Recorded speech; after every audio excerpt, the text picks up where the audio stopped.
5 steps to develop self-awareness through feedback.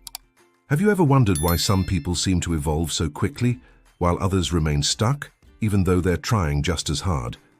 The difference often lies in something simple, but incredibly powerful: feedback. In today's video, you are going to learn 5 practical steps to work on your self-awareness by seeking feedback the right way, without feeling attacked, lost, or insecure. We'll talk about how to emotionally prepare yourself, how to choose the right people to give you real and transformative feedback, and most importantly, how to turn criticism into consistent growth. But a word of warning: each step carries valuable insights that could transform the way you see yourself and how others see you. So don't skip any part. If you're interested in personal development, communication skills, mindset, and real growth, go ahead and subscribe to the channel now so you don't miss anything. And give this video a like. Help this message reach more people who, just like you, are striving to become the best version of themselves. Take a deep breath and come with me on this journey of self-awareness. Have you ever looked in the mirror and felt like something was missing? Maybe you're doing your best, putting in the work, and still feeling like you're not quite there yet. That feeling is more common than you think. Many people are constantly seeking growth, but run into the same recurring issue. They can clearly see what needs to change. That's where feedback comes in, a powerful and accessible tool for gaining self-awareness. The problem: most people see feedback as something negative, like harsh criticism or judgment. But in reality, it can be the exact opposite. When used wisely, feedback can accelerate both your personal and professional growth in surprising ways. In this video, I'll guide you step by step on how to use feedback strategically to better understand yourself and keep evolving. We'll explore 5 essential stages for turning opinions into action, criticism into progress, and words into results. Step 1. Preparing yourself to receive feedback. Before anything else, you need to understand that asking for feedback isn't just about getting someone's opinion. It's an internal process. You must be emotionally ready to hear things you might not want to hear. Develop active listening. Active listening means listening with the goal of understanding, not responding. It's about being fully present, without interrupting, justifying, or defending yourself. Just listen. It sounds simple, but it requires humility and practice. Imagine asking someone you trust how you could improve at work. They begin to talk about how you behave in meetings. Your instinct might be to defend yourself. "I act that way because I am tired," or "but no one else collaborates either." Active listening requires you to hold back that impulse and just hear them out. Reflect later with calm and clarity. Keep your ego in check. Your ego is that inner judge who wants you to be perfect, who hates being wrong, and loves to be right. When someone points out one of your flaws, your ego shouts. But if you want to grow, you need to silence that judge. Recognize that nobody is perfect and that there's always room to improve.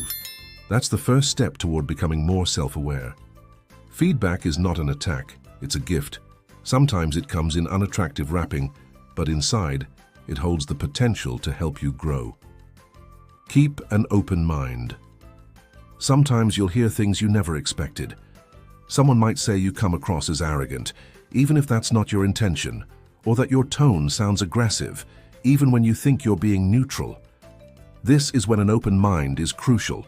It helps you consider this new information without rejecting it immediately. Step 2. Identifying trustworthy sources of feedback. Not all feedback is useful. Some people criticize just to criticize. Others praise just to be nice. That is why choosing the right people to listen to is just as important as being ready to listen. Mentors or respected leaders. If you have a mentor, a leader, or someone more experienced in the area you're trying to grow in, this is gold.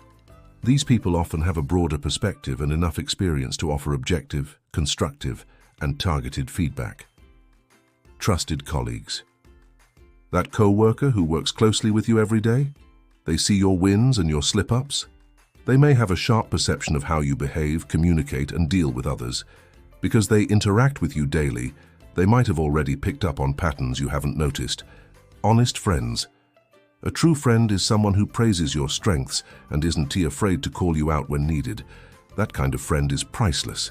They know who you are outside of work and can provide insight into how you come across socially, your attitudes, and even how your energy impacts others. When choosing your feedback sources, go for people who genuinely want to help you grow. Look for people who speak with respect, have positive intent, and know you well enough to base their feedback on lived experience, not assumptions. Step 3. Asking for feedback the right way. Most people don't really know how to ask for feedback. They tend to be vague, asking things like, "What do you think of me?"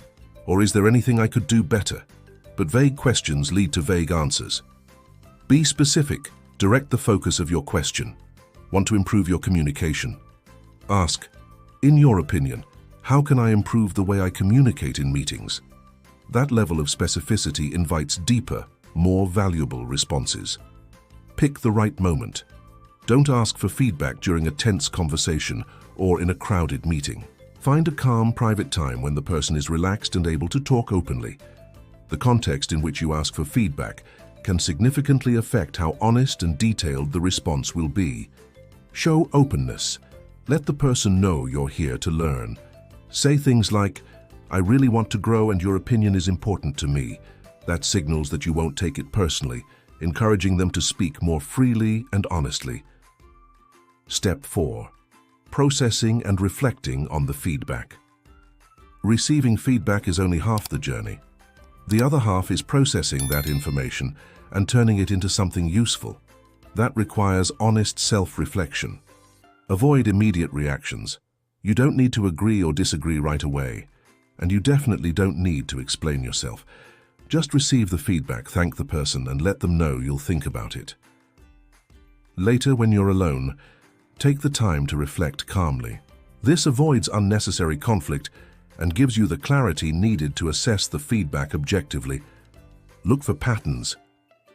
If one person says you interrupt a lot during conversations, maybe it's just one opinion, but if 3 different people say the same thing, that's a pattern. When multiple sources point to the same issue, pay attention. There's likely something important there to work on. Reflect on the criticism. Ask yourself, does this have merit? When does this happen? What am I doing that could be creating this perception? Criticism doesn't define who you are, but it can reveal how you're being perceived, and that's valuable. Step 5. Implementing change and monitoring progress. Now that you have valuable insights, it's time to act. What separates those who grow from those who stay stuck is the ability to turn feedback into consistent action. Set clear goals. Turn the feedback into actionable objectives. For example, if you learned you need to listen more in meetings, your goal could be, let at least 3 team members share their ideas before I present mine. Create an action plan. Think of practical steps you can take. Maybe sign up for a communication workshop, or ask a mentor to help you practice giving presentations. The key is to move forward, one small action at a time. Track your progress. Take notes on what's changing, and after some time, ask again, have you noticed any improvement since we last talked? This shows commitment and allows you to fine-tune your behavior as needed. Keep the feedback loop going. Feedback isn't a one-time thing. It's a process. The more you cultivate this culture of openness, the more you learn, evolve, and get closer to your best self. Conclusion. Asking for feedback is an act of courage. It's choosing to be vulnerable, to listen to hard truths, and to grow from them.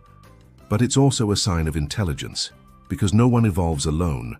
We need others' eyes to see what we can't see ourselves.